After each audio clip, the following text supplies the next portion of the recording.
दोस्तों, मैं सतवीर सिंह अपने यूट्यूब के भारत लिंक ग्लोबल चैनल पर लंदन से आपका स्वागत करता हूँ। दोस्तों, मीडिया का एक फ़ायदा है और वो ये है कि जब भी उसमें किसी समस्या को उठाया जाता है, तो उसका समाधान अमूमन हो जाता है। क्यों? क्योंकि वो संबंधित विभाग में जाती है और मेरे जीवन में जो 25 साल का पत्रकारिता का जीवन रहा है, उसमें भी ऐसा बहुत सी बार हुआ है कि मैंने अगर कभी कोई अपने न्यूज़पेपर में किसी समस्या को उठाया, तो उसका समाधान हुआ है। और अगर चैनल के ऊपर भी मैं कोई वीडियो बनाता हूँ, तो जिससे संबंधित होती है, उसको हैशटैग कर देता हूँ ताकि वो वीडियो उस तक पहुँच जाए और उसका जवाब आ जाए। तो अब इसमें मेरे चैनल में भी ऐसा काफ़ी बार हुआ है कि जो मैंने समस्याएँ उठाई और वो जो नेताजी हुआ करते हैं या जो फिर पुलिस विभाग के या दूसरे डिपार्टमेंट के ऑफ़िसर हुआ करते हैं, उनका मेरे पास कमेंट आया या फिर उनका मेरे पास फ़ोन आया। तो एक बार ऐसे ही दोस्तों मैंने अनिल विज जी के बारे में कोई वीडियो बनाई थी, तो तुरंत जैसे वीडियो मेरी वो अपलोड हुई, उसके 1 घंटे के अंदर-अंदर अनिल विज जी के ऑफ़िस से मेरे पास ईमेल एड्रेस आ गया था और मैंने वो दिखाया भी था अपने वीडियो में। ऐसे ही फिर अभी कुछ दिन पहले अशोक तंवर जी थे जो कांग्रेस के नेता हैं, तो उनके बारे में वीडियो बनाया था, तो उनके बारे में वो राष्ट्रीय अध्यक्ष बने थे, जबकि मैंने थोड़ा-सा गलती से राज्य राज्य का अध्यक्ष यूथ का बता दिया था, तो उनका भी तुरंत फ़ोन आ गया था और इसके अलावा और भी कई बार एसपी वगैरह के इस तरह के फ़ोन आ जाते हैं। तो ये एक अच्छी बात है दोस्तों, क्योंकि सोशल मीडिया का यही एक ताकत होती है, यही एक फ़ायदा होता है कि वो आम आदमी की अगर आवाज़ उठाई जाए, तो उसका जवाब आ जाता है और उसका समाधान होने की संभावना पूरी-पूरी होती है। तो अब दोस्तों आजकल मामला चल रहा था ये अपने अभय चौटाला जी और आर.एस. यादव जी का। तो आज ही मैंने आर.एस. यादव जी के ऊपर वीडियो बनाई थी क्योंकि मैंने जब सोशल मीडिया पे काफ़ी इंटरव्यू देखे, उनके कई इंटरव्यू देखे, तो उसमें जो उन्होंने कहा था उसमें कुछ कंट्रोवर्सी थी। तो उसमें मैंने आज कुछ सवाल उठाए थे, तो वो जो वीडियो है ना और आर.एस. यादव जी को हैशटैग भी कर दिया था, तो वो उन तक पहुँच गई और क्योंकि मैं लंदन में हूँ और वो इंडिया के अंदर हैं, तो दोनों मुलाकात तो कर नहीं सकते। मैं उनके पास इंटरव्यू लेने के लिए जा नहीं सकता और वो लंदन में आ नहीं सकते। तो वीडियो के माध्यम से उन्होंने मेरी उसी वीडियो के ऊपर राम सिंह यादव जी ने मेरे सवालों का जवाब दिया है। सबसे पहली बात तो ये है कि मैं उनका शुक्रिया अदा करना चाहता हूँ कि उन्होंने मेरे सवालों का जवाब दिया और हर एक सवाल का जवाब दिया। सवाल क्या-क्या थे, ये आज की ही मेरी वीडियो आप देख लें। लेकिन अब बात करते हैं दोस्तों राम सिंह यादव जी की जो रिटायर्ड आईपीएस है, उन्होंने जो मेरे को जवाब दिए वो। लेकिन क्या है दोस्तों कि मैं 25 साल से तो पत्रकारिता कर रहा हूँ और फिर उसके बाद 15 साल से एडवोकेट भी हूँ। तो सवालों के ऊपर सवाल करना या जवाबों के ऊपर फिर से सवाल करना ये मेरे प्रोफ़ेशन में भी और मेरी नेचर भी है। तो आज जो हालाँकि आर.एस. यादव जी ने अपनी तरफ से मेरे हर एक सवाल का जवाब देने की कोशिश की है, लेकिन फिर भी उन सवालों के ऊपर भी मैं थोड़ा-सा और कुछ कहना चाहूँगा, तो मुझे उम्मीद है कि राम सिंह यादव जी उनका भी जवाब देंगे। तो पहले तो चलिए मैं वो पढ़ के सुनाता हूँ कि राम सिंह यादव जी ने जो हमारे सेवानिवृत्त आईपीएस हैं, उन्होंने मेरे को क्या-क्या वो भेजे जवाब भेजे। तो सबसे पहला कमेंट जो उनका आया था दोस्तों वो ये था ये पहले तो मैं आपको ये दिखा दूँ, ये देखिए ये तो वो वीडियो थी और ये उनके कमेंट थे, मैं सारे कमेंट आपको दिखाऊँगा और पढ़ के सुनाऊँगा भी। 1 मिनट दोस्तों। चलिए दोस्तों, अब शुरू करते हैं कि उन्होंने क्या जवाब दिया। राम सिंह यादव जी लिखते हैं नंबर 1 के ऊपर my self R S. Yadav IPS retired on 28/2/2022 presently staying at Robin Villa Shobhapur, Narnaul, Haryana. Number 2 पे उन्होंने लिखा I was SP CID Panchkula when रास्ता रोको आंदोलन of Inelo SJP was done on 23 June 1995 when train was derailed. तीसरे नंबर पे लिखते हैं दोस्तों कि आई वाज़ पोस्टेड इन जुलाई 2025 लिखा है इन्होंने, लेकिन ये 2019 ये जुलाई 1995 की बात है दोस्तों, शायद ये लिखने में थोड़ी-सी उनसे वो होगी। To control law and order in Sirsa. The case was registered by SP railway Anil Dawra on 23 June. चौथे नंबर पे वो लिखते हैं railway police has arrested Ajay Chautala and Abhay Chautala as SP Sirsa. I just provided local police help to arrest them. Arrest was done in July 1995 after 15 days of incident. तो दोस्तों सबसे पहली बात तो मैं इसी उनके जवाब के ऊपर कुछ वो पूछना चाहूँगा उनसे दोबारा। ये लिखते हैं कि railway police has arrested Ajay Chautala and Abhay Chautala. तो सर जी जब रेलवे पुलिस उनको अरेस्ट कर चुकी थी तो सवाल ये है कि आपने फिर किनको अरेस्ट किया? आप लिखते हैं कि रेलवे पुलिस हैज़ अरेस्टेड, यानी रेलवे पुलिस ने उनको अरेस्ट कर लिया था, तो फिर ये जो सारी स्टोरी थी कि आप पीछा करते वहाँ गए, जो एसपी एहतराम गोदारा जी थे, उनके घर गए, उनके तूड़े के ओबरे में उनको गिरफ्तार किया, तो फिर ये कैसे हुआ जब पुलिस ने अरेस्ट कर लिया, रेलवे पुलिस ने उनको पहले ही अरेस्ट कर लिया था, तो खैर चलिए। I just provided local police help to arrest them. उनको गिरफ्तार करने के लिए मैंने तो सिर्फ लोकल पुलिस की हेल्प यानी मदद मुहैया करवाई थी। तो सर पहली बात तो ये है कि जब ये मामला रेलवे का था और आपने सिर्फ हेल्प ही मुहैया करवाई थी, तो हेल्प के लिए तो आप इंस्पेक्टर को भेज देते, ज़्यादा से ज़्यादा डीएसपी को भेज देते। आप खुद को जाने की क्या ज़रूरत थी, ये मेरी समझ में नहीं आई कि जब हेल्प ही लोकल हेल्प आपने करनी थी, तो फिर इतना बड़ा बात का बतंगड़ ही नहीं होता। ठीक है, रेलवे पुलिस ने एफआईआर दर्ज की थी, रेलवे पुलिस के एसपी ने आपसे वो किया होगा, मदद माँगी होगी, या फिर रेलवे पुलिस ने उनको अरेस्ट करने के लिए कोई कार्रवाई की होगी, तो इसमें आपके जाने की तो ज़रूरत थी ही नहीं। अब हो सकता है हाई प्रोफ़ाइल मामला था इसलिए आप चले गए हो, लेकिन सिर्फ़ हेल्प करने के लिए एक एसपी का जाना ज़रूरी नहीं है। ज़्यादा से ज़्यादा आप डीएसपी तक भेज देते और पूरी डिस्ट्रिक्ट की फ़ोर्स भेज देते आप। ख़ैर चलिए दोस्तों, ये उनका ये था जवाब। अब बात करते हैं आगे की।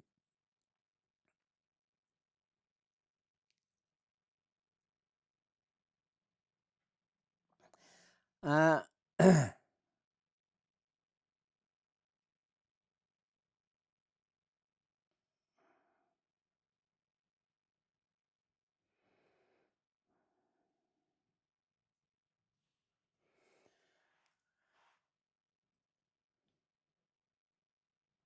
एक यस दोस्तों। एक ये उनका अगला जो कमेंट आया है, वो उनका अगला कमेंट ये आया है कि उन्होंने लिखा है कि मैंने उनसे सवाल पूछा था कि एक एसपी कुर्ते पजामे में कैसे ड्यूटी पे जा सकता है? या तो आपको रात को बुलाया गया होगा, रात को उठाया गया होगा, या फिर आप उसमें कुर्ते पजामे में तो जा ही नहीं सकते, आप ड्रेस में जाने चाहिए थे। तो यहाँ थोड़ा-सा मेरी तरफ से भी ये था, और ये मेरी तरफ से मिस इन्फॉर्मेशन नहीं थी, मैंने सवाल पूछा था। क्यों? क्योंकि उस इंटरव्यू में जो पहले इंटरव्यू दिया था आरएस यादव जी ने, उन्होंने ये कहा ही नहीं था कि मेरे को रात को उठाया गया या रात को लेके गए। उन्होंने ऐसा कुछ भी नहीं कहा था, तो इसलिए मैंने ये सवाल उठाया था। उसका जवाब आया, उन्होंने लिखा है, "actually I was not a working SP at the time of arrest. I was under suspension on the day of arrest on 17th December 2003.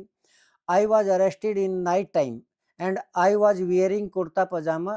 My wife was a judicial magistrate. She advised me uh, to keep preserved uh, pajama blood stained pajama which might be needed in future in inquiry of investigation as evidence." तो ये इन्होंने जवाब दिया दोस्तों। ये बात ठीक है कि पहले इन्होंने नहीं कहा था, लेकिन अब उन्होंने कहा है कि उनकी मिसेज़ ने उनको ये कहा है कि इसको पजामे को रख लो आप, जो कि भविष्य में काम आ सकता है उसके लिए। तो पहली बात तो ये है कि दोस्तों उनकी मिसेज़ वो जज थी, तो ये बात ठीक है, उन्होंने जो राय दी बिल्कुल ठीक दी। लेकिन उसको 20 साल तक एविडेंस के रूप में रखना, 20-22 साल तक एविडेंस के रूप में रखना, तो आपने कार्रवाई करने की सोची क्यों नहीं? मेन बात तो ये है। क्या आप इतने ज़्यादा डर गए थे अभय चौटाला जी से कि वो फिर से कोई ना कुछ और कर देते, तो आप सस्पेंड हो चुके थे, तो आप दिल्ली में चले जाते, हरियाणा को छोड़ देते। दूसरी बात ये है कि आप पुलिस में काम कर रहे थे, एसपी के पद पे काम कर रहे थे, तो ऐसे अगर हादसे होते रहते, मैंने एक उदाहरण भी दिया था चंपा विश्वास का, जो कि बिहार में हुआ था। वो तो अभय चौटाला जी से भी ज़्यादा ताकतवर थे, और वो तो खुद लालू प्रसाद यादव चीफ मिनिस्टर थे, और उनके बहुत ही कद्दावर मंत्री थे। जब उस आईएएस ने आवाज़ उठाई, तो आईएएस एसोसिएशन ने भी उसका साथ दिया, और राज्यपाल को लेटर लिखा, तो राज्यपाल ने भी उनका इंक्वायरी के आदेश दिए, और विपक्ष के जो सुशील कुमार मोदी जी हुआ करते, उन्होंने भी उस आवाज़ को उठाया, और ये मामला हाईलाइट में आया, और फिर इसके ऊपर इंक्वायरी हुई, और वो जो अ, हेमलता यादव जो थी, वो जो विधायक हुआ करती, और बाल विकास उसकी निगम की चेयरमैन भी हुआ करती यादव, और उनका लड़का जो मृत्युंजय यादव हुआ करता, उनको भी सज़ा हुई, दोनों को ही सज़ा हुई। तो आपने ये कदम क्यों नहीं उठाया? क्या एक एसपी इतना ज़्यादा कमज़ोर होता है कि वो अपने हक़ की लड़ाई भी ना लड़ सके, अपने साथ हुए अन्याय की भी लड़ाई ना लड़ सके? अगर एक एसपी ही अपने साथ हुए अन्याय की लड़ाई नहीं लड़ेगा, तो वो एसपी समाज की सेवा कैसे, समाज की सुरक्षा कैसे करेगा? ये बात समझ में नहीं आती। आपको लड़ाई लड़नी चाहिए थी, आपको अभय चौटाला जी के खिलाफ आवाज़ उठानी चाहिए थी। तो क्या जब आपकी खुद की मिसेज़ जज थी, वो जुडिशरी में थी, तो क्या आपको जुडिशरी पर भी भरोसा नहीं था? क्या आपको ये लगता ही नहीं था कि मैं अभय चौटाला जी के खिलाफ न्याय की लड़ाई लड़ूँगा, अपने अपमान की लड़ाई लड़ूँगा तो जुडिशरी आपका साथ देगी? क्या आपको ये इतना ही नहीं था कि हमारे संविधान पर ही भरोसा नहीं था आपको? आज सुप्रीम कोर्ट तक है, मान लीजिए हाई कोर्ट तक अगर वो इफ़ेक्ट करे, डिस्ट्रिक्ट कोर्ट में हाई कोर्ट तक वो इफ़ेक्ट कर भी दें, तो सुप्रीम कोर्ट को थोड़ी वो कर सकते हैं। सुप्रीम कोर्ट तो प्रधानमंत्री जी के सामने भी अकड़ जाती है। अभी पिछले कितने ऐसे जो संसद ने कानून पास किए और सुप्रीम कोर्ट ने उनको निरस्त कर दिया। तो क्या ज एक जज के पति होने के होते हुए और एक एसपी होते हुए भी आपको जुडिशरी पर भरोसा नहीं हुआ, ये तो बहुत ही अनुचित बात है। ख़ैर चलिए दोस्तों, अब ये तो उनकी अपनी सोच थी, अब वो जाने उनका काम। अच्छा फिर उन्होंने जवाब दिया, it was a case of a hot pursue from Sirsa village to Phaphrana in Rajasthan where mister Ajay Chautala was arrested. अब दोस्तों ये सवाल मैंने पूछा था कि आपने नोहरा पुलिस को क्यों नहीं वो किया उसको आगे क्योंकि नियम तो ये होता है कि आप खुद नहीं जा सकते जब तक कि वो अगर दूसरी स्टेट का मामला है तो दूसरी स्टेट की पुलिस को इन्फॉर्म करना पड़ता है। तो इसमें उन्होंने कहा कि हॉट परसू का मामला था जब अजय चौटाला जी को अरेस्ट किया गया। Local Rajasthan police and Rajasthan Vidhan Sabha speaker was informed just after the arrest as it was a case of hot pursue. क्योंकि ये लिखते हैं कि राजस्थान के जो विधानसभा के स्पीकर थे, अब क्योंकि मामला उसका परसों का मामला था, हाई प्रोफाइल का मामला था, तो 15 दिन के बाद विधानसभा स्पीकर को बता दिया गया था। पहली बात तो ये दोस्तों, ये सिरसा में तो हरियाणा के अंदर सिरसा के अंदर तो ये मामला हो सकता है हाई प्रोफाइल का, लेकिन राजस्थान तो एक स्टेट ही दूसरी है। तो उस टाइम तो वहाँ तो फफड़ाना में तो ये हॉट परसू का केस बनाया ही तब जब अरेस्ट कर लिया और लोगों को पता चला।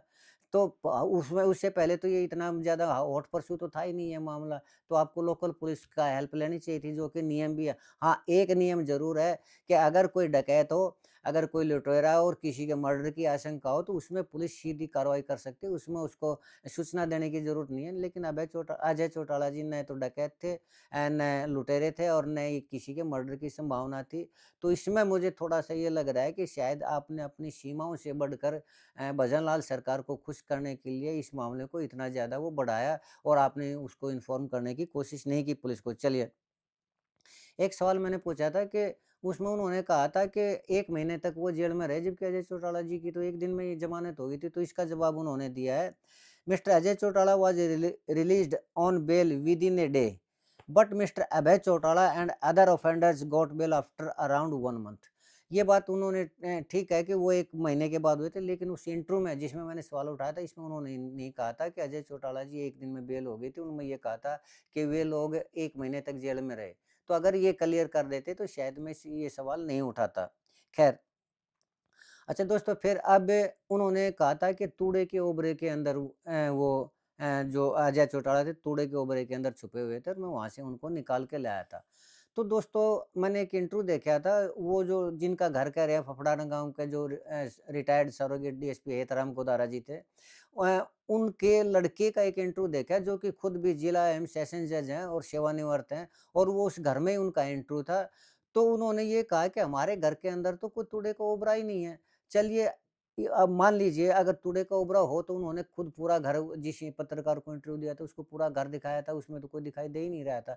तो इस मामले में दोस्तों या तो वो जो स्वर्गीय डीएसपी हेतराम गोदारा जी थे उनके लड़के हैं जो सेशन जज हरि कुमार गोदारा जी, या तो वो झूठ बोल रहे हैं या फिर खुद आरएस यादव जी या फिर आप झूठ बोल रहे हैं और दोनों ही हाई डेकोरेटेड पोस्ट के ऊपर है। कम से कम ये तो सिद्ध होता है कि आपने कहा तूड़े के ओबरे में और उनके लड़के जो रिटायर्ड जज वो कह रहे हैं कि तूड़े का ओबरा था ही नहीं। अगर इतने बड़े पद पर बैठते हुए ये तो सिद्ध हो रहा है कि एक आदमी ज़रूर झूठ बोल रहा है या आप झूठ बोल रहे हैं या वो गोदारा साहब के लड़के सेशन जज है हरि कुमार गोदारा जी वो झूठ बोल रहे हैं। और इतने बड़े पद पे जाके भी अगर कोई आदमी झूठ बोलता है तो जनता भरोसा कैसे करेगी, ये बताइए आप लोग। खैर चलिए, तो अब दोस्तों मैंने एक सवाल उठाया था कि कोई भी आदमी अ, जिसको चोट लगती है, छित्र पड़ते हैं, वो काउंट नहीं कर सकता।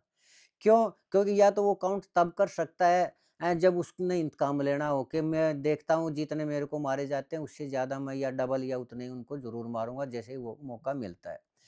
तो इसके सवाल मेरे इस सवाल के जवाब में राम सिंह यादव जी ने लिखा है कि मैं बौद्ध धर्म का फॉलोवर्स हूँ और मैं विपश्यना मेडिटेशन करता हूँ और विपश्यना मेडिटेशन आदमी जो भी करता है वो जानता है कि इस तरह के जो जूते मारे जाते हैं वो गिने जा सकते हैं।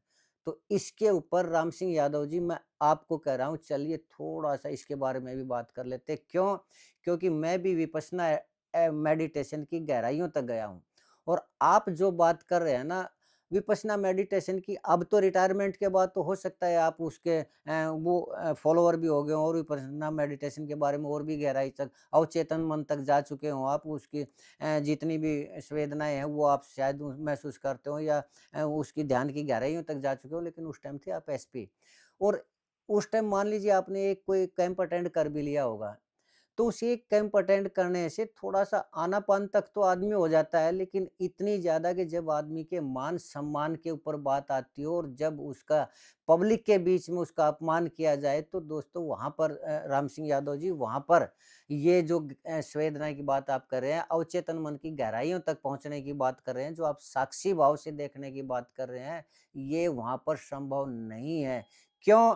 क्योंकि मैं बहुत अच्छी तरीके से विपश्यना मेडिटेशन करता हूँ और मैं उसकी काफ़ी दूर तक गया हुआ हूँ, काफ़ी अवचेतन मन तक भी गया हूँ और मैंने अपने उससे अपने शरीर का ट्रीटमेंट भी किया है। अवचेतन मन की गहराइयों में जाके अवचेतन मन को अपनी वो भेज के ना मैसेज भेज के ना वास्तव में किया ये ऐसा संभव है। लेकिन आप जो बात कर रहे हैं वो संभव नहीं है कि एक एसपी होते हुए एक आदमी भाग-दौड़ करते हुए दिन-रात भाग-दौड़ करता है, अपराधियों के बीच में रहता है, पॉलिटिकल आदमियों के बीच में इतनी ज़्यादा गहराई तक चला जाएगा, उसमें सिर्फ़ आना-पान तक की तो बात हो सकती है।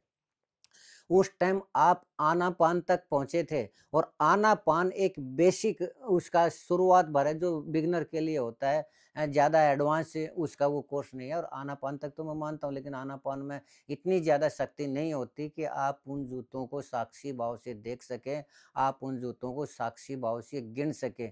ये संभव नहीं है। क्यों? क्योंकि मैं विपश्यना मेडिटेशन करता हूँ और मैं जानता हूँ कि आनापान में क्या हो सकता है और उससे आगे एडवांस लेवल पे मेडिटेशन जो होता है उसमें क्या होता है। तो इसमें मुझे नहीं लगता कि इसमें आप सही कह रहे हैं और ये आपका जवाब है जो सही है कि आप साक्षी भाव से उनको देखा और उनको गिना। नहीं, ऐसा संभव नहीं है। मुझे नहीं लगता कि मेडिटेशन विपश्यना मेडिटेशन का फॉलोअर होते हुए रोज़ाना वो करते हुए और उसमें मुझे पूरा यकीन है कि उस विपश्यना मेडिटेशन में आप जब भी चाहें तब आप मेरे से उस मामले में आना वो शास्त्रार्थ कर सकते हैं। क्योंकि मैं अच्छी तरह जानता हूँ और मैं एसएन गोयनका जी जो कि इस विपश्यना मेडिटेशन को इंडिया के अंदर आधुनिक टाइम में लेके आए थे, उनके सानिध्य में भी मैं कैंप अटेंड कर चुका हूँ और मैं बहुत से कैंप छतरपुर में भी कर चुका हूँ, गुड़गाँव में भी कर चुका हूँ और भी कई जगह अटेंड कर चुका हूँ। 10-10 दिन के कैंप अटेंड कर चुका हूँ मेडिटेशन के, विपश्यना मेडिटेशन के। तो ये संभव नहीं है कि सिर्फ़ एक आदमी जो ड्यूटी पे दिन-रात 24 घंटे लगा रहता हो और वो इतनी ज़्यादा गहराई में खो जाए कि वो साक्षी भाव से अपने अपमान को भी साक्षी भाव से देखे और अपने शरीर पर पड़ने वाली चोटों को भी गिन सके, साक्षी भाव से गिन सके। दूसरी बात, अगर आपने साक्षी भाव से उनको देखने की कोशिश की, 39 जूतों को गिनने साक्षी भाव से महसूस करने की कोशिश की, तो आप उसका असली वो ही नहीं जान पाए। अगर आप इतने ज़्यादा अंतर्मन में पहुँच चुके हैं, तो आपके लिए बौद्ध धर्म ग्रहण करने का सवाल ही पैदा नहीं होता। क्यों? क्योंकि जो एसएन गोएनका जी इस विपश्यना मेडिटेशन को वर्तमान में इंडिया में लेके आए, इंडिया से इंट्रोड्यूस करवाया और आज सैकड़ों उनके सेंटर चल रहे हैं। उनका खुद का ये कोट है कि धर्म न हिंदू बुद्ध है, धर्म न मुस्लिम जैन, धर्म चित्त की चेतना, धर्म शांति सुख चैन। ये उन्हीं एसएन गोएनका जी का कोट है जो कि बौद्ध धर्म के जो महात्मा बुद्ध द्वारा क्रिएट की गई विपश्यना मेडिटेशन के सबसे बड़े फॉलोअर कह सकते हैं, सबसे बड़े अनुयायी कह सकते हैं, ये उन्हीं का कोट है।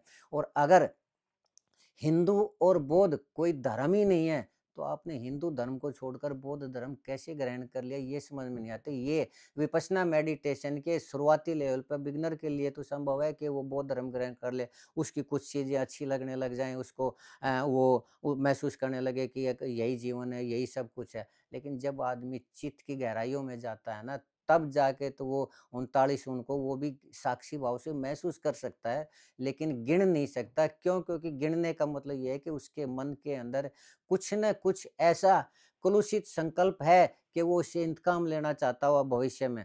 अगर इंतकाम लेना था तो फिर आप क्यों नहीं कोर्ट में गए? और अगर आप जिस विपश्यना मेडिटेशन का आपने मुझे जवाब दिया, उस विपश्यना मेडिटेशन के बिगिनर थे। बिगिनर आदमी मान सम्मान से ऊपर साक्षी भाव से जूते पड़ते हुए नहीं देख सकता। राम सिंह यादव जी, विपश्यना मेडिटेशन से आप जब चाहें तब मेरे से आप जब या तो आप लंदन आ सकते हैं, मेरा अपना घर है, मोस्ट वेलकम, कोई प्रॉब्लम नहीं। या फिर अगर कभी मैं इंडिया आऊँगा तो मैं विपश्यना मेडिटेशन की इस तथ्य के ऊपर कि 39 जोतों को आदमी सिर्फ़ आना-पान मेडिटेशन करके न सिर्फ़ साँसों के आने-जाने पे ध्यान लगा के 39 जूतों को गिन सकता है। ये संभव नहीं है राम सिंह यादव जी। ख़ैर चलिए कोई बात नहीं। लेकिन कुल मिला के ये है कि आपने मेरे इस वीडियो का जवाब दिया, इसके लिए मैं आपका बहुत-बहुत आभारी हूँ। और मैं ज़रूर मिलूँगा जब भी इंडिया आऊँगा, कम से कम और कुछ नहीं, तो आप विपश्यना मेडिटेशन के अनुयायी हैं, मैं विपश्यना मेडिटेशन का भगत लगा लीजिए, कुछ लगा लीजिए, विपश्यना मेडिटेशन करता रहता हूँ और उसमें गहराई तक गया हुआ हूँ।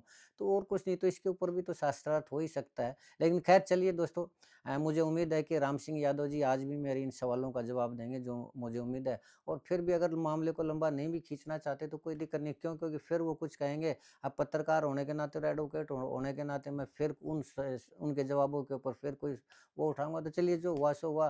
लेकिन कुल मिलाकर अगर ये हुआ है तो मेरी जो पूरी संवेदनाएँ हैं आपके साथ हैं, और अगर ऐसा हुआ है तो ऐसा नहीं होना चाहिए था। लेकिन फिर भी कुछ न कुछ तो कंट्रोवर्सी राम सिंह यादव जी आपकी बातों में है ही है।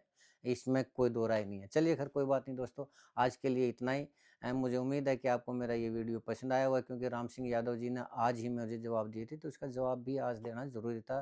तो मुझे उम्मीद है कि आप मेरे इस वीडियो को पसंद करेंगे। अगर आपको मेरा ये विश्लेषण, मेरा ये वीडियो पसंद आया, तो मैं आपसे निवेदन करना चाहूँगा कि आप मेरे वीडियो को लाइक करें, शेयर करें, कमेंट करें, दोस्तों वीडियो को हाइप ज़रूर करें। और चलते-चलते एक निवेदन ज़रूर करना चाहूँगा कि आप मेरे चैनल को सब्सक्राइब ज़रूर करें, ताकि मैं इसी तरह कोई भी बात उठाता रहूँ और वो संबंधित विभाग तक पहुँचाता रहूँ। और अगर आपकी भी कोई समस्या है तो आप मुझे प्रमाण सहित उसको बताइए, मैं उस चीज़ को आवाज़ को उठाऊँगा, क्योंकि सोशल मीडिया होता ही पब्लिक के लिए है। आम आदमी की आवाज़ उठाने के लिए होता है, चाहे वो कितनी बड़े नेता के खिलाफ क्यों ना हो, उस आवाज़ को मैं ज़रूर उठाऊँगा दोस्तों। आज के लिए इतना ही। आपने मेरा ये वीडियो देखा इसके लिए फिर से आपका बहुत-बहुत धन्यवाद। नमस्कार, जय हिंद, जय भारत।